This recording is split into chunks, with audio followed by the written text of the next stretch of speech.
ra'iisul wasaaraha xukuumadda federaalka Soomaaliya mudane Cumar Cabdirashiid Cali Sharmaake oo maanta soo gaaray magaalada Gaalkacyo ee xarunta gobolka Mudug ayaa waxaa garoonka diyaaradaha magaalada ku soo dhaweeyay madaxweynaha Puntland Cabdiweli Maxamed Cali Gaas halka ra'iisul wasaaraha Soomaaliya oo xarunta madaxtooyada Galmudug ee magaalada Gaalkacyo ugu tagay madaxweynaha Galmudug Cabdikariin Xuseen Guuleed. ujeedada safarka ra'iisul wasaaraha xukuumadda federaalka Soomaaliya oo ku tagay magaalada Gaalkacyo ee xarunta gobolka Mudug ayaa ku saabsanayd sidii uu qayb uga qaadan lahaa dhamaystirka colaadda magaalada Gaalkacyo ee u dhaxaysa maamul goboleedyada Galmudug iyo Puntland waxaana isla maanta shir isugu keenay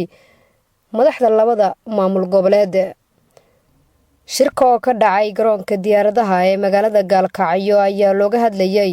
dhaqangelinta xabad joojintii kol hore ay u kala seexdeen Galmudug iyo Puntland si loo dhameeyo colaadda magaalada Gaalkacyo waxaana kulankaasi goobjoog ka ah ra'iisul wasaaraha Soomaaliya mudane Cumar Cabdirashiid Cali Sharmaake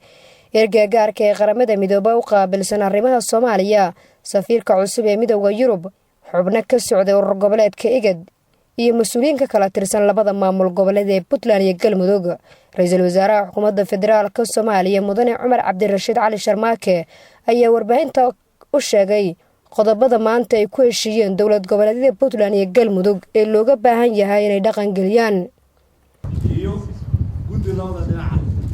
ee ka shaqeeya xabad joojintaas in maanta soo magacaabo dilay qodobka labaad waxa weeye in bisha 20-keeda dilay Kismaayo isugu yimaado oo meesha ku hadal ku qoro tan saddexaad waxa weeye wada hadalkaas inay ka soo baxaan habka loo wada hadlayo guddiyada wada hadlaya iyo kulli marka saddexdaas qodob way safarka maanta haddii la yiraahdo waxaan rajaynaynaa in aad waxa la yiraahdo heshiis waa mid loo ma waan sameeynaa waa heshiisyada laakiin uu jirto heshiis madaxweynayaasha Galmudug iyo Puntland Cabdiweli Maxamed Cali Gaas iyo Cabdikariin Xuseen Guuleed ayaa ballan qaaday inay dhaqan gelinayaan heshiiska xabad joojinta ee lagu dhameynayo dagaalka magaalada Gaalkacyo. anagu haddaan nahay Galmudug diyaar waxaan u nahay heshiiskaas asaga inaan fulino diyaar waxaan u nahay wax alla wixii nabad ku imaan karto inaan la nimaano ayaan diyaar u nahay waxaan kaloo diyaar u nahay wax kastoo tanaasula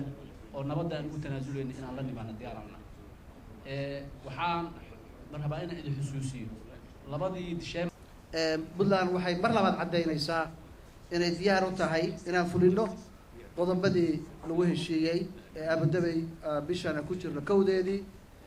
si dhamaystiranna runtii looga hawlgalo loona fuliyo insha Allah. waxaan kaloo baahannahay si dhibaatada soo laalaabata ay u soo afjaranto inaan qeexno sababaha keenaya ee colaadda soo noqnoqonaysa isla markaana xal waara loo helo. ergagaarka qaramada midoobay u qaabilsan arrimaha Soomaaliya Ambassador Michael Keating ayaa cadeeyay in beesha caalamka ay soo dhaweynayso dadaalada lagu dhameynayo colaadda Gaalkacyo ee uu wada ra'iisul wasaare Cumar Cabdirashiid Cali Sharmaake. ra'iisul wasaaraha xukuumadda federaalka Soomaaliya mudane Cumar Cabdirashiid Cali Sharmaake oo ugu dambeyntii ka hadlay kulanka uu isugu keenay madaxda Galmudug iyo Puntland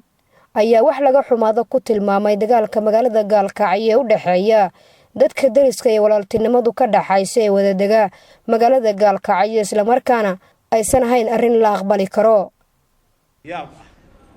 sideeda waxaan isleeyahay anaga federal system dadku waa ku dagaya laakiin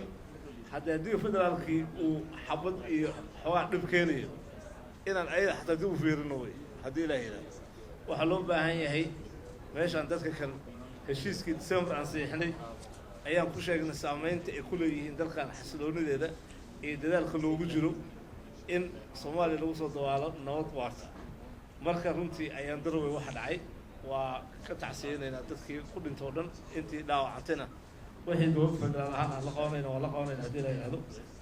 maanta waxaan ku soo koobayaa waxa weeye asaaska waa labadaas qodob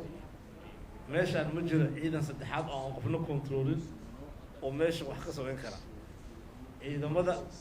hubka haysta waxa ay ka tirsan yihiin Puntland iyo Galmudug iyagana waxaa la rabaa runtii inay muujiyaan xakameyn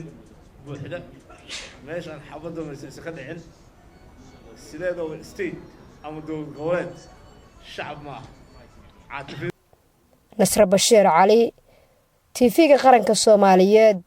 magaalada Gaalkacyo xarunta gobolka Mudug.